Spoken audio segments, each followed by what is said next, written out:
Okay, welcome back to our newsmaker tonight as we talk about the reading culture. Quickly, the decolonization thing, has it come up in your thinking about what to do? Because it could potentially be in each of these 6 elements. If you look at policy, if you look at teacher preparation, for example. So it cuts across. Yeah. So, for starters, in fact, I prefer the word indigenization more than decolonization. Because decolonization takes coloniality as a starting point. Yeah. So we got to, indigenize, we got to Africanize, and we have, the starting point is that we have pride in what we have as Africans, and we must bring it into everything that we do. Yeah. So that indeed cuts across, all the elements. Yeah. But, there's counsel that I've come across some 2 weeks ago from Professor Mushenkondo. He was addressing us on, decolonization, and he said, he said the challenge is, building something that has an African, touch without destroying what we already have. I just That's went home. fascinating. I just went home and thought about it and thought about it and thought about it. So a lot of people say decolonization, destroy what's there and then start from scratch. When in fact, it's very we didn't do that.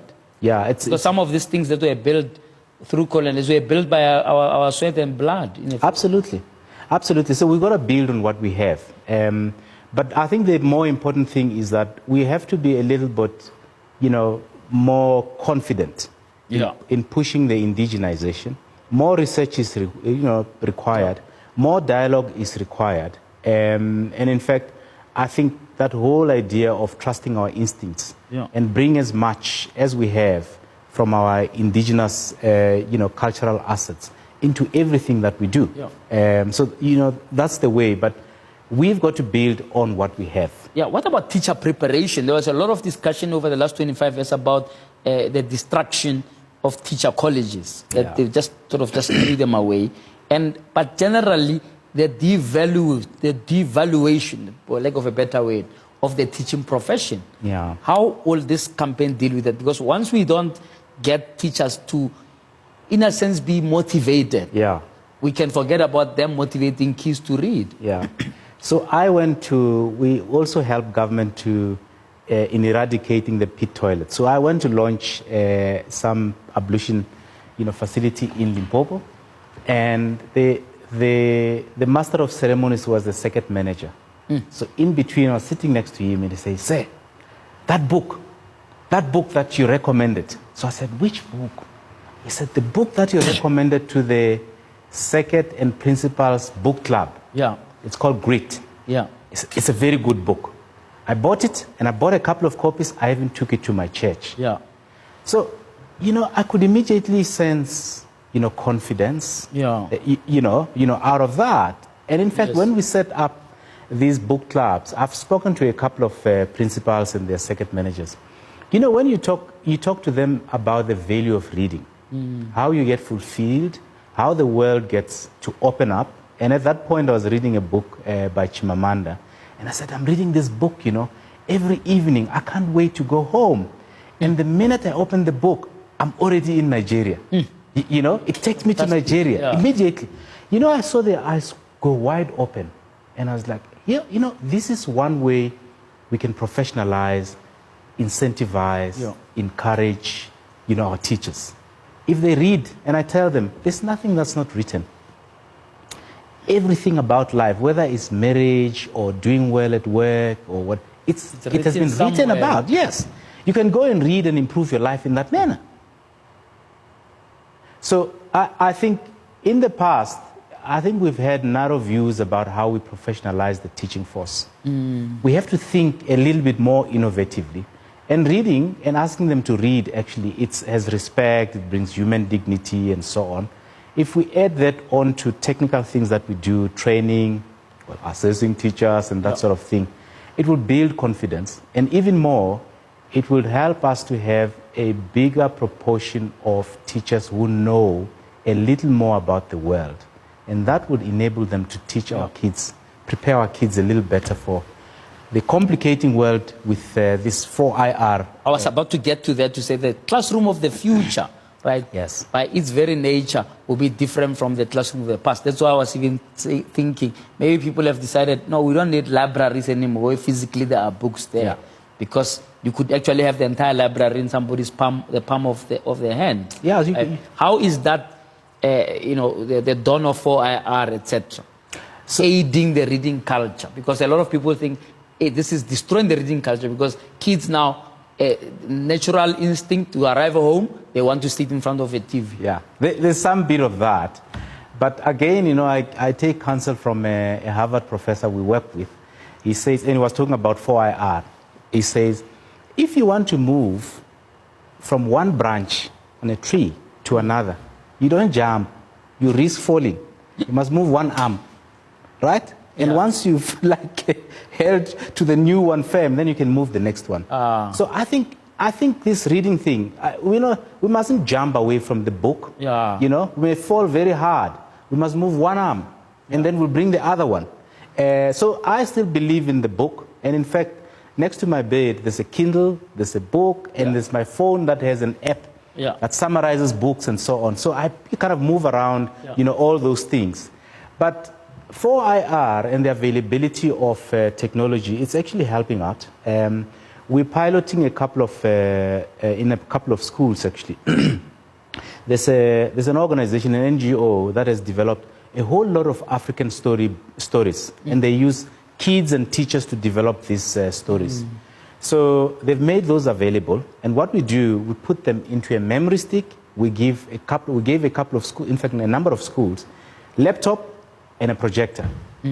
So it immediately makes that thing, it's mobile, can move from one class to the other, and can access all the kids. The best thing is for kids to have their individual books and so on. But before you get there, you can use these other possibilities. Yeah. And honestly, I mean, if we're talking about smartphones, not many of our rural kids have smartphones. So one day, we'll have a greater proportion of our kids with smartphones. And we'll be ready to take these African storybooks, for instance, and put into the smartphones. But technology itself, I think it's evening out, opportunities and access to these materials. And we're taking advantage of that. I think that what you're saying takes us back to the issue of teacher preparation. Because I think if we don't get that right, all these things will fall flat. Yeah. Because you see a teacher, last qualified maybe in 1960, and they're still in the classroom, and they don't understand what is all of this, new way of imparting knowledge. They still have an old thing that says the teacher knows everything. They don't understand why these kids have tablets, the way they can tell them, no, but that's not what they're saying here. I think it's a big issue, and I like what you are saying about closing the gap between what government is doing and what NGOs are doing. Do you think there's a vision around dealing with this whole issue of teacher preparation? So teacher preparation and teacher professionalism or professionalization, at the center of it is continuing learning. You can't get qualified and then stop reading. And you stop reading.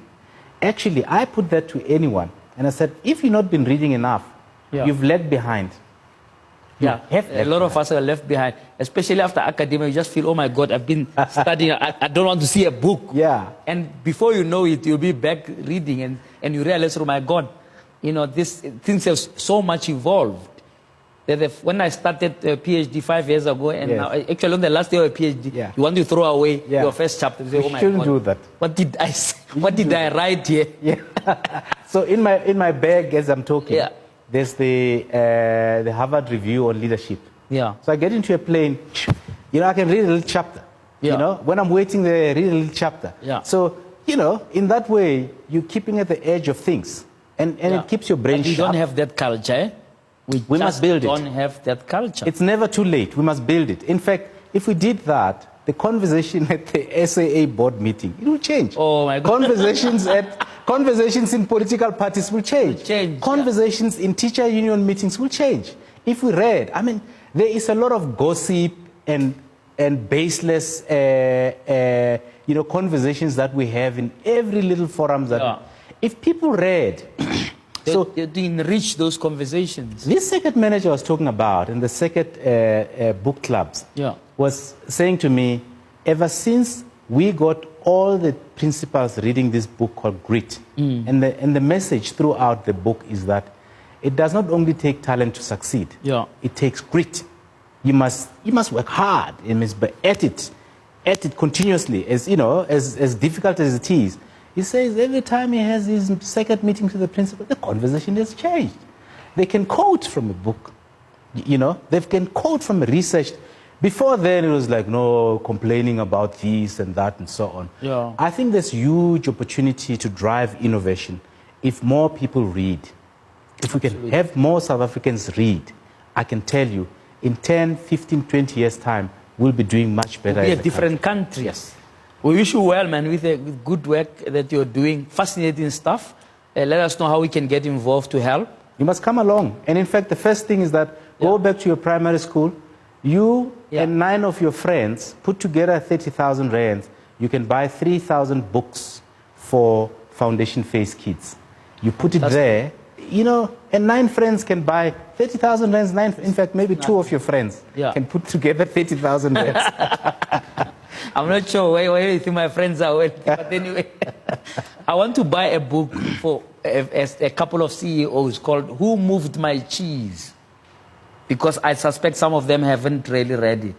So that's a basic. They should have read it 15 years ago. That's when I read it. Is that when you read it? That's when I read it. Yeah, when I was reading it to my daughter, and I found it fascinating as I was reading it again. Yeah. About what such huge life lessons in a simple story. Yes. You know? Yes. When our politicians here, of course, haven't read Animal Farm. They clearly haven't read it. They must not be in parliament if they haven't read Animal Farm and Machiavelli. I think it should be rewritten in African languages, Animal Farm. But anyway, thank you so much for being here. Fascinating. I'm really excited, and I want to be in touch to see what we can do together. Fantastic. Welcome. Thank you so much. Reading culture. That's what was on our agenda tonight. I hope that has excited you as much as it excited me, you know, and I'm not trying to think, oh, what's on the side of my bed now, you know, it's gathering dust there. I think the Songezo Zibi's book, you know, called Lifting the Bar, or something like that. We need to lift the bar on issues of reading in this country if we're going to get our education right. Let's take a break now.